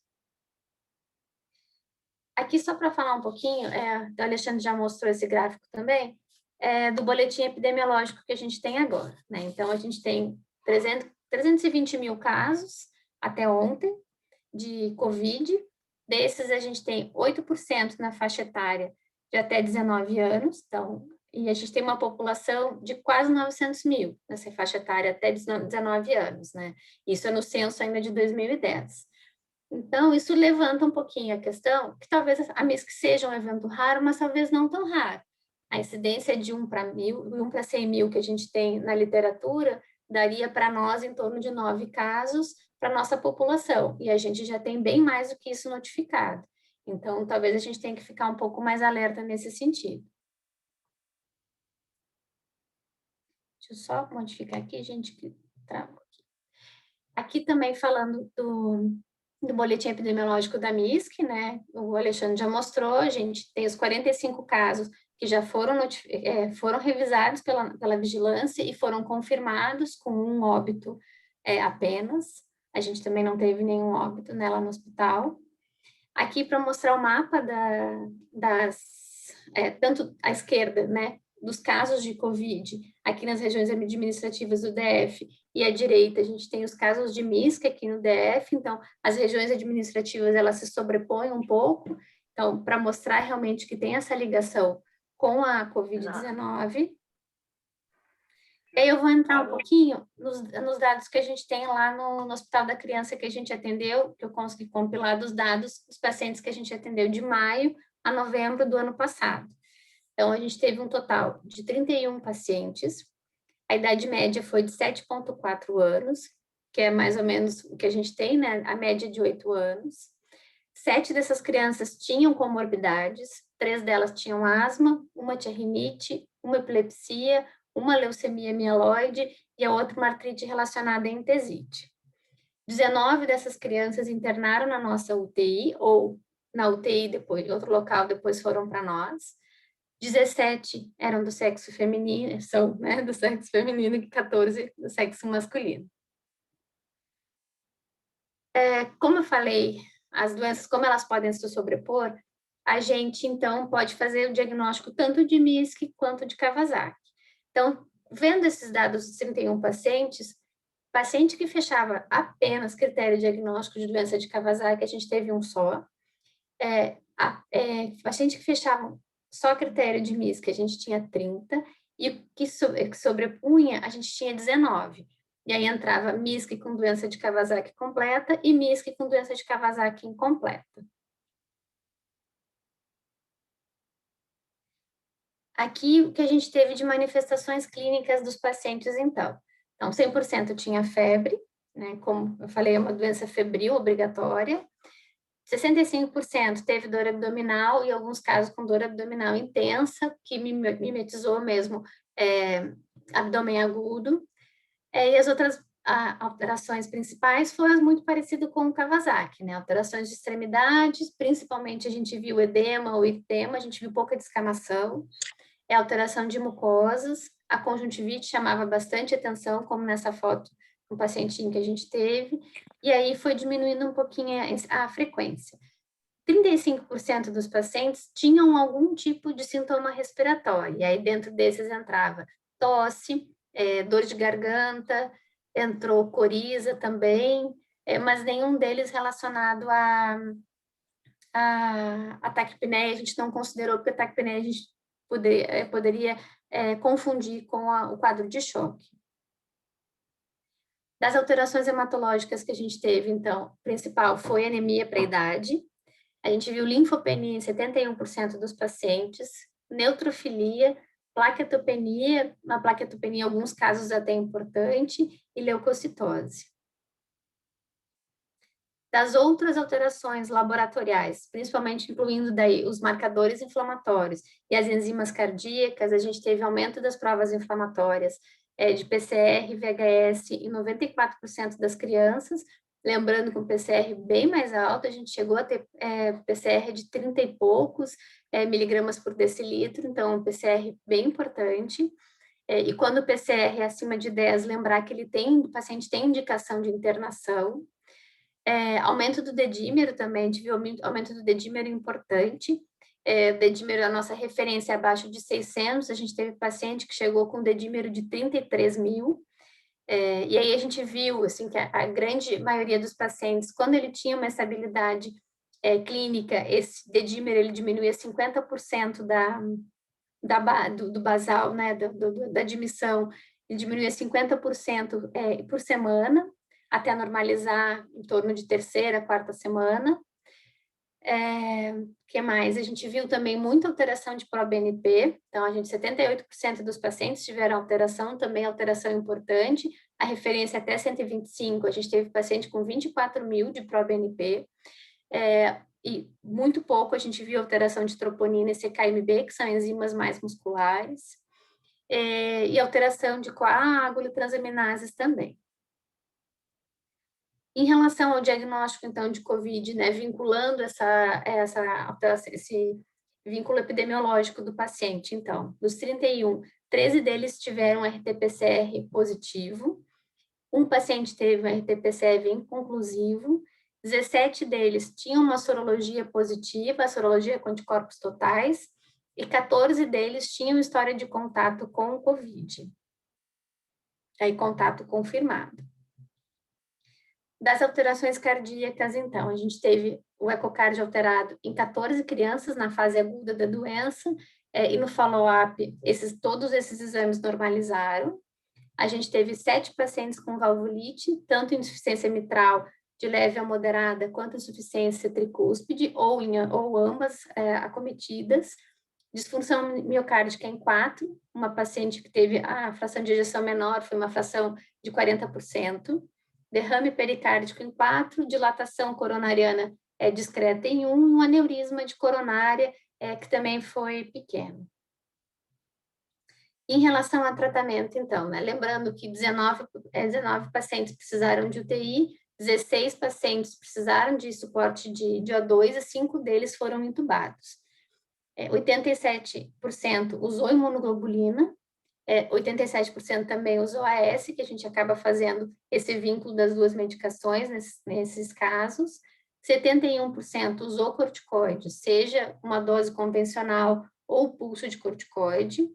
49% usou enoxaparina ou profilática ou terapêutica, dependendo da gravidade do caso. E 49%, né, precisou de droga vasoativa, então, paciente que realmente grave, paciente que chocou. Das complicações, o que a gente viu, então? A gente viu, da parte cardíaca, a gente viu complicações só na fase aguda e depois no acompanhamento ambulatorial. Esses todos já estavam normalizados. A gente teve um paciente com uma neuropatia periférica que foi transitória no membro inferior direito, que durou em torno de 14 dias. Ele tinha uma fraqueza nesse membro, ele tinha uma dificuldade de marcha e tinha dor. Um paciente teve síndrome de ativação macrofágica, foi um dos primeiros, acho que foi o segundo paciente que a gente teve, foi um paciente muito grave. A gente chegou a fazer a biópsia de medula, que são essas fotinhos que estão aqui, mostrando mesmo a hemofagocitose. Uma paciente teve 2 paradas cardiorrespiratórias no quadro de choque agudo, na intubação, então ela ficou um pouquinho lentificada depois disso, mas depois ficou absolutamente normal. E teve uma paciente que ela teve, depois que ela tratou e teve uma boa resposta, ela já estava quase querendo ir embora, ela fez um quadro de alteração de nível de consciência, fez convulsão, e ela fez um déficit focal à direita, ficou como uma encefalopatia mesmo, uma reação imunológica tardia pelo vírus, e essa foi a única paciente que a gente viu com alteração de sequela mesmo no follow-up. Ela ainda tem um déficit importante à direita, tem uma hemiparesia e tem uma dificuldade ainda de fala, mas foi a única paciente que a gente viu com sequela mesmo. Bom, gente, obrigada. Estou à disposição agora para perguntas. Muito obrigada, Aline. Muito interessante a parte aí do follow-up, especialmente os dados do HCB. A gente vai segurar essas dúvidas agora para o final, porque agora quem vai compartilhar os slides com a gente é o Dr. Maurício Jaramillo. Fica à vontade, Dr. Maurício. Obrigado, Camila. Porque todo agradecer ao Dr. Denis, a Camila da Sociedade de Pediatria pelo convite. Estão me ouvindo? Estão vendo o slide?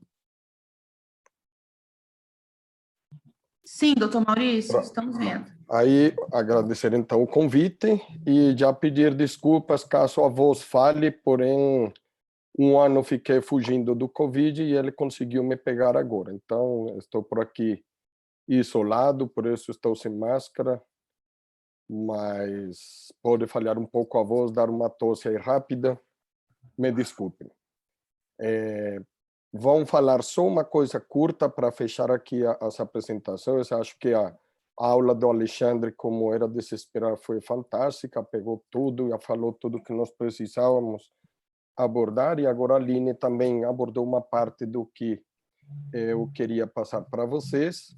Em julho, quando tivemos nossa primeira apresentação, a gente só tinha dúvidas, basicamente, como serão essas crianças, como acompanharemos, por quanto tempo, como será a evolução, a recuperação, e agora, 7, 8 meses depois, já temos alguns dados, embora muito díspares no mundo todo, que nos ajudam a acompanhar melhor esses pacientes.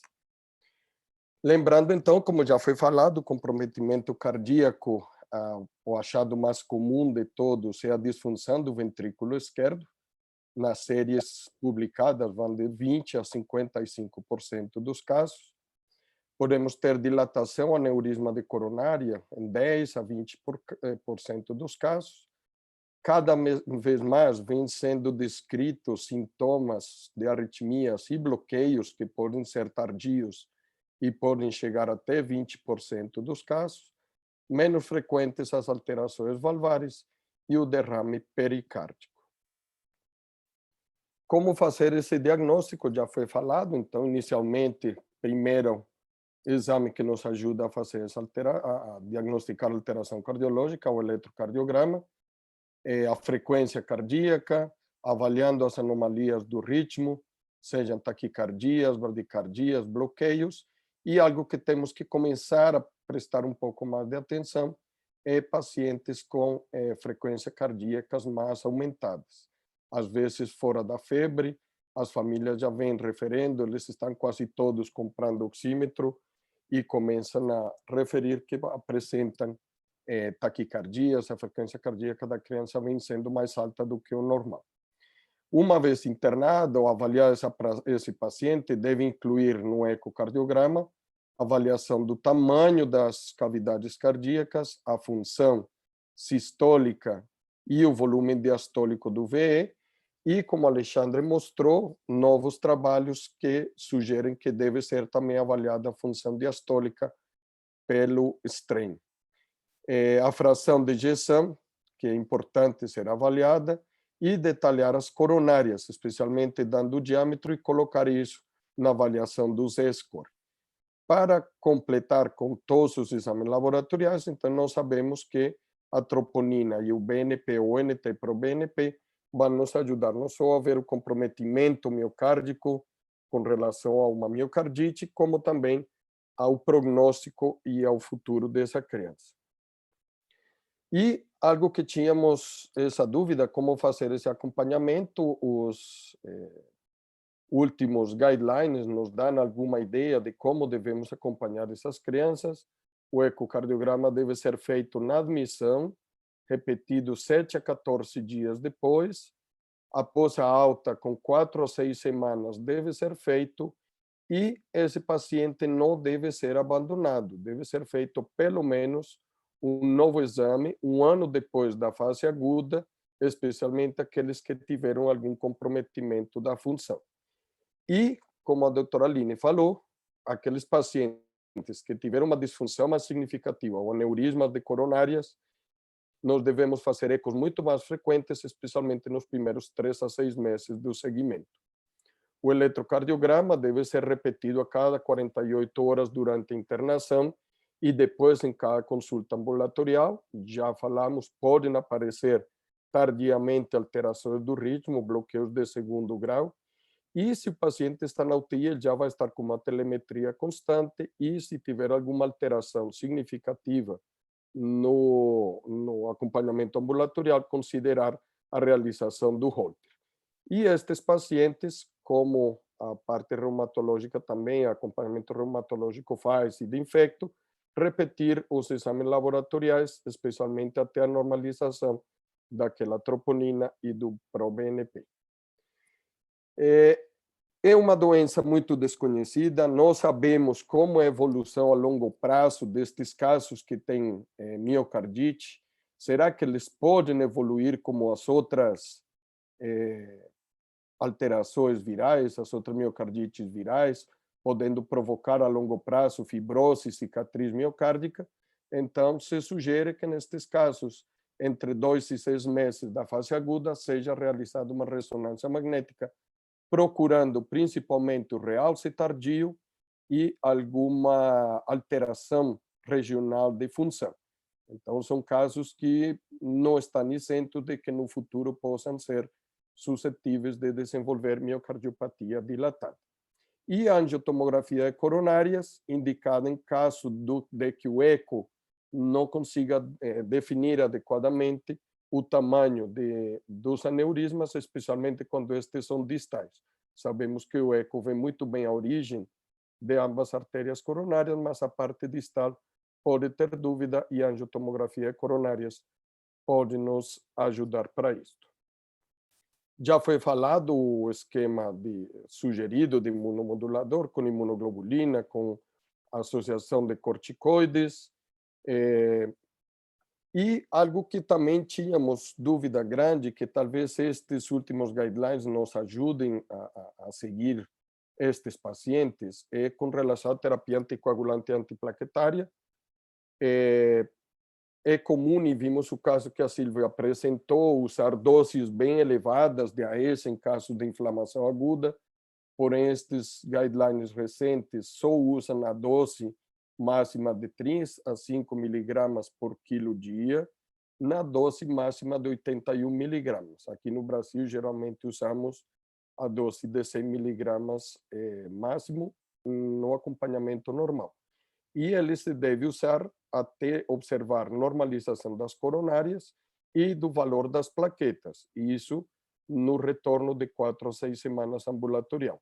Evitar ensangramento ativo, pacientes que tenham risco de sangramento ou plaquetas menores de 80 mil.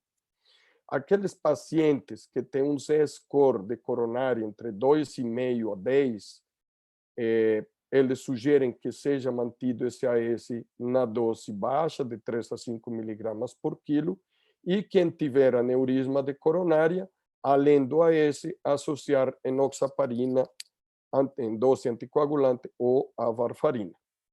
Quando temos o MISC com trombose ou uma fração de ejeção com redução acentuada, a indicação de anticoagular com enoxaparina, pelo menos até 2 semanas após a alta hospitalar, já tendo uma normalização da função.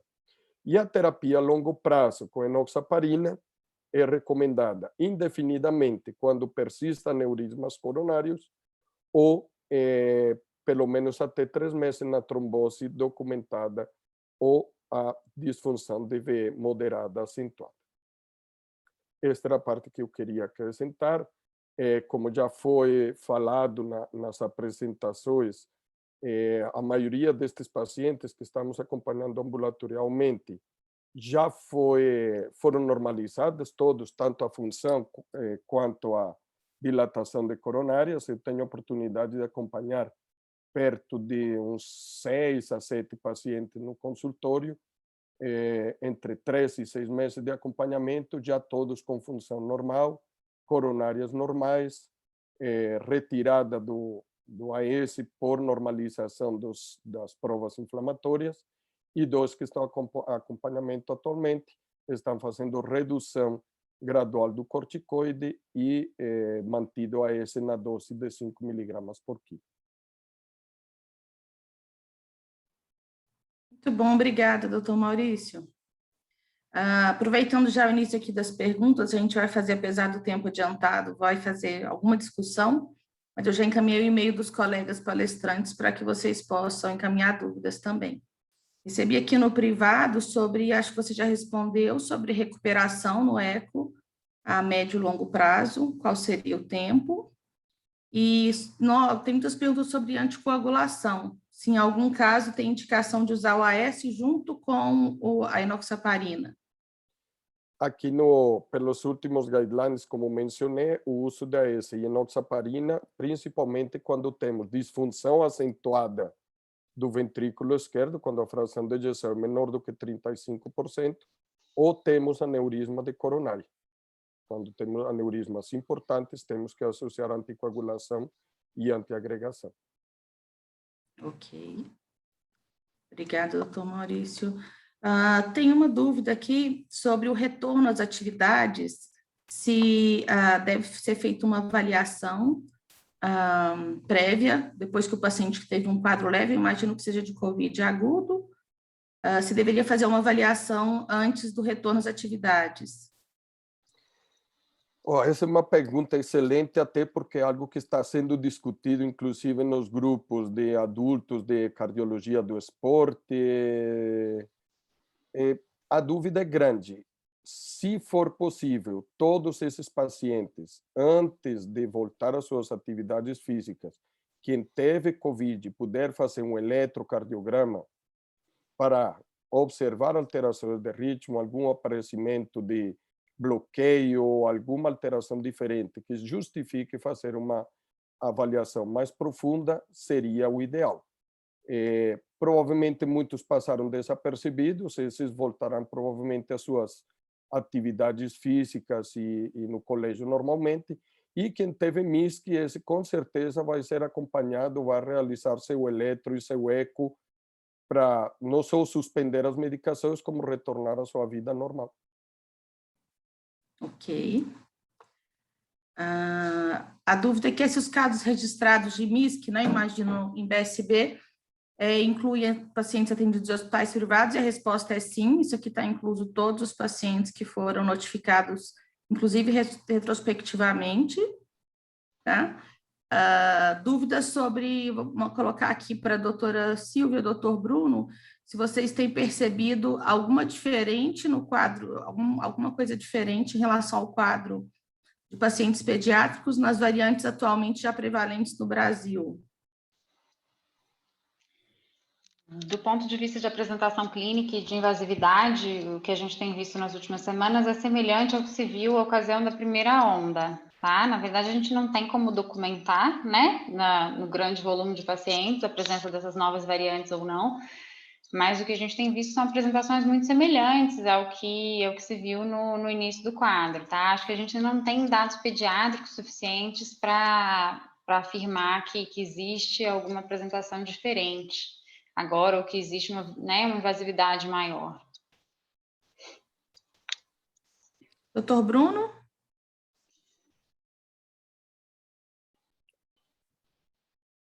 Eu concordo com a Silvia aí, no momento a gente não tem condições de dizer, porque precisaria a gente saber que é a variante, né, que é um paciente com tal variante e ver a evolução, enfim, no momento eu acho que, para nós, pelo menos, nós não temos como dizer isso.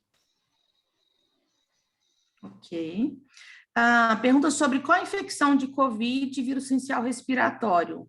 Se vocês têm observado com frequência e se esses casos têm apresentado alterações no ecocardiograma. E como tem sido a conduta nos casos de co-infecção? Doutor Alexandre, tem visto co-infecção?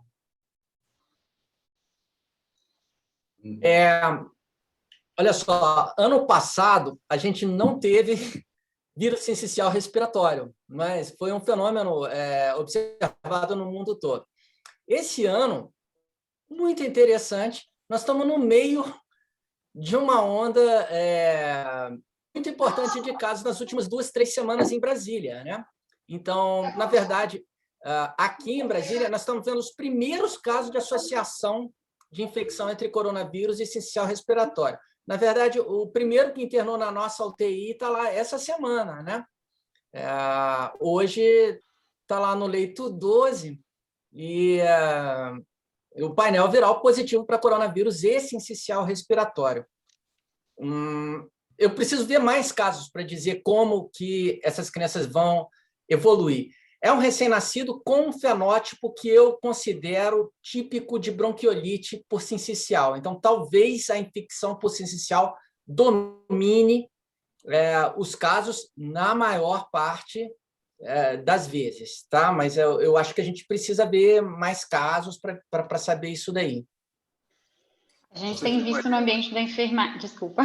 Não, tranquilo, Silvia, pode falar. A gente tem visto no ambiente da enfermaria, nas últimas 2 ou 3 semanas também, um número maior de casos de vírus sincicial respiratório. E hoje a gente tem 2 crianças internadas com painel viral positivo para vírus sincicial respiratório e PCR para SARS-CoV inconclusivo. Então, a gente está aguardando o segundo teste para avaliar se estamos de fato ou não de co-infecção, mas crianças que têm uma apresentação clínica compatível com bronquiolite.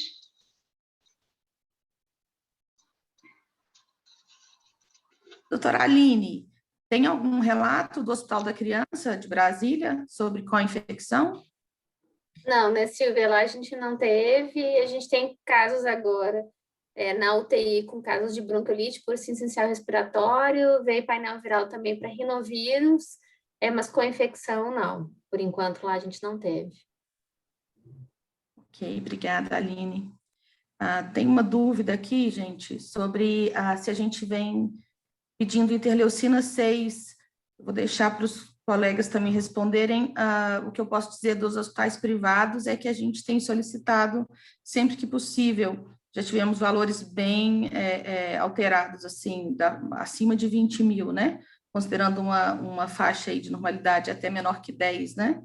E, curiosamente, a gente teve alguns casos que, com um intervalo de menos de 48 horas, a interleucina passou de 3 mil para 20, né? Após o início da terapêutica, né? Com a imunoglobulina. Alguma outra observação que querem fazer sobre essa pergunta da interleucina, colegas? Não, esse é um recurso diagnóstico que a gente não tem disponibilidade, né, na rede pública, então os pacientes que tiveram acesso ao exame são esses relatados pela Camila, que eu acabo vendo no segmento ambulatorial e que apresentam uma queda marcada mesmo depois do início da imunoglobulina. Okay.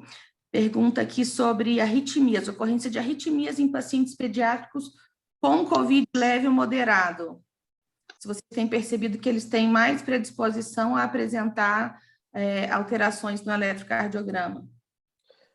Estava respondendo aqui exatamente. E cada vez mais tem esses relatos de não só as famílias, como artigos mostrando que essas crianças com COVID leve e moderado podem apresentar casos leves até de taquicardia sinusal persistente, como falei agora, muito observado pelas mães agora usando os oxímetros, mas também de outras arritmias diferentes, bloqueios de segundo grau e sintomas que nos chama a atenção de que não é tão benigno assim e temos que fazer sim esse acompanhamento de crianças pós-Covid.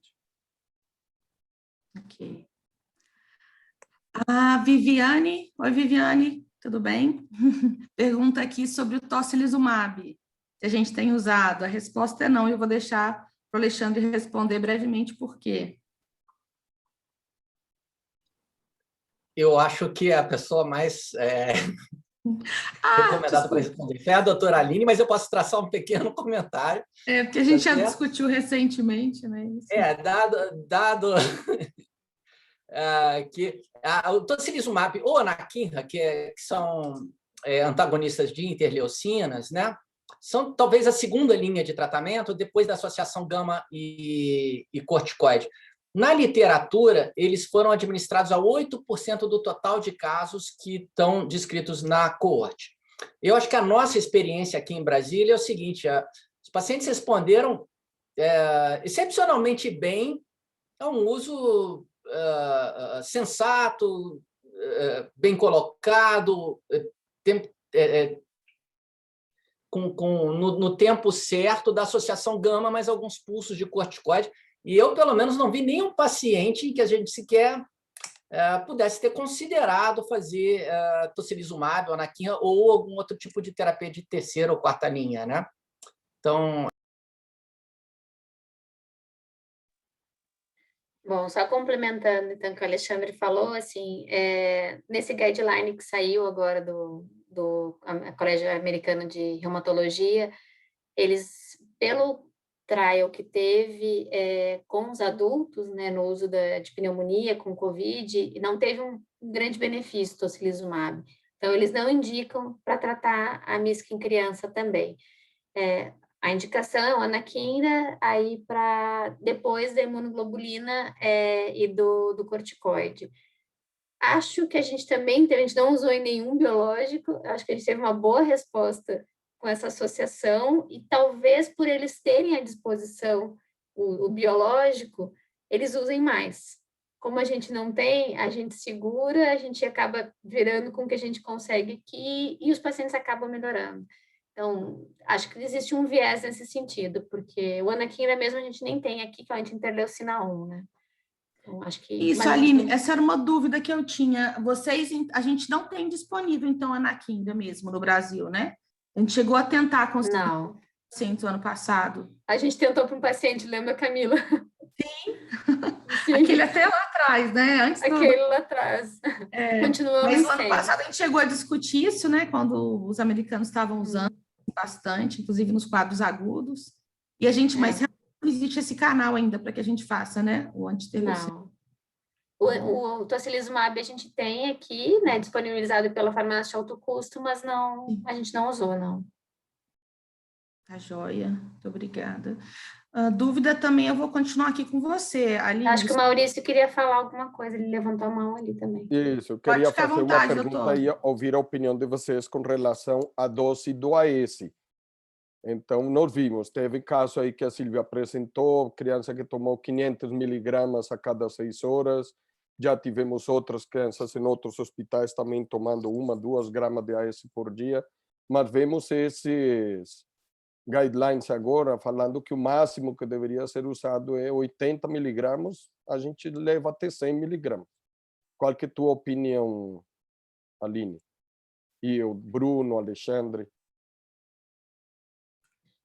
A gente tem usado dose mais baixa de AS mesmo, até 30, quando precisa da dose anti-inflamatória, entre 30 e 50, e dose antiagregante de 30 a 5 mesmo, e o efeito é o mesmo, não, a gente não nota a diferença, a não ser o aumento de efeito colateral mesmo. Pois é, essa que era a minha dúvida, se a gente usar aqueles 30 a 50, não aumenta só o risco de úlcera, de outras coisas, e talvez regredir e ficar na dose antiagregante comum seja o ideal. A gente tem feito assim. Silvia, Alexandre, alguma ideia diferente? Eu acho que essa questão do uso da AS, da anticoagulação como um todo, é uma grande dúvida, né? Ali desde o começo, a gente tem pouco tempo para responder. O que a gente tem feito nos casos mais recentes é usar doses mais baixas, né? O raciocínio inicial era usar doses anti-inflamatórias no início do quadro até melhora da febre, como um raciocínio análogo do Kawasaki. Mas a ideia agora tem, né, nos casos mais recentes, tem sido fazer doses menores e por tempo mais curto, tá? E uma coisa que eu me pergunto ainda é a duração do AS, enfim, nessas crianças que não têm alteração ecocardiográfica precoce, se ela precisa ser de fato prolongada ou não. Acho que ninguém tem essa resposta ainda e, né, ao longo aí do próximo ano, talvez a gente vá conseguir chegar a um consenso, né? Eu tenho visto uma associação, um raciocínio de associação muito frequente em relação à dosagem do dedímero, necessidade de anticoagulação ou de manutenção do AS, e como o doutor Alexandre mostrou, né, parece que a gente não tem essa associação tão objetiva, né? Eu ressalto ainda que dedímero em pediatria é uma novidade, né? Agora com a Covid, a gente não dosava dedímero em nenhuma outra situação, em nenhum outro quadro infeccioso. E agora a gente passou a incluir como rotina aí das nossas avaliações quando a gente tem um caso que não está tão bem delimitado. Então, acho que a gente tem que ter alguma ponderação mesmo antes de fato, definir essas questões de anticoagulação baseado na normalização ou não do dedímero, enfim. Ok. Eu queria complementar uma coisa que a Silvia falou, isso em relação ao tempo de uso do AS, né? Se a gente for pelo guideline de Kawasaki, a gente usa até que a plaqueta normalize, que em torno de 3 meses, e prova inflamatória normal, né? Então, essa prova inflamatória normal já foi suprimida no guideline para MISC. Então, eles falam na plaqueta normalizar, claro, porque a gente tem uma doença já que tem uma predisposição para fazer trombose, com plaqueta alta, esse risco, claro, que aumenta, mas eles estão considerando só isso agora, né? A prova inflamatória a gente não faz mais.